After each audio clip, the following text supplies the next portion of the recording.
Tu penses que boire de l'eau, c'est forcément bon pour ta santé? Désolé de te le dire, mais certaines eaux en bouteille très célèbres sont tellement chargées en minéraux qu'elles fatiguent tes reins au lieu de t'hydrater correctement. Et pire, des scandales récents montrent que la pureté qu'on te vend sur l'étiquette n'est plus toujours au rendez-vous.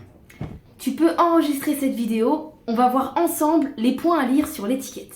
Règle numéro 1 à retenir, L'eau sert à rincer le corps, pas à le nourrir. les minéraux contenus dans l'eau sont sous forme inorganique. Ton corps les assimile très mal, comparé aux minéraux des fruits et légumes par exemple. Retourne ta bouteille et cherche la ligne minuscule résidu à sec à 180 degrés. C'est le poids de ce qui reste quand on fait évaporer l'eau.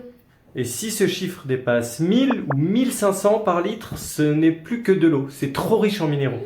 C'est très bien en cure ponctuelle pour la constipation par exemple, ou après une grosse séance de sport, mais pas comme eau de table quotidienne.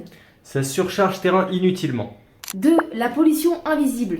L'eau est un solvant puissant. Si ta bouteille en plastique a été stockée au soleil ou à la chaleur pendant le transport, Des microplastiques et des additifs chimiques peuvent migrer dans le liquide. de plus, on a appris récemment que certaines sources françaises étaient traitées comme l'eau du robinet pour masquer des traces de pesticides ou de bactéries.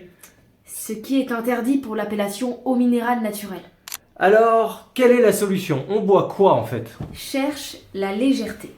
Pour boire 1,5 litre d'eau par jour, privilégie des eaux faiblement minéralisées. Vise un résidu à sec inférieur à 50 ou 100 mg par litre.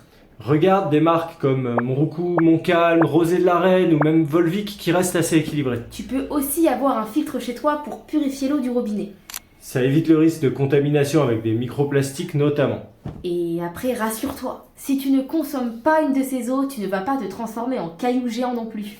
Mais cela peut être important pour des personnes dont le seuil de tolérance est bas, notamment les enfants en bas âge ou les personnes âgées notamment, et quand on a un problème de santé. L'eau de qualité traverse ton corps, nettoie tes cellules et repart sans laisser de déchets.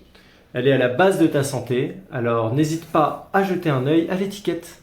Et abonne-toi!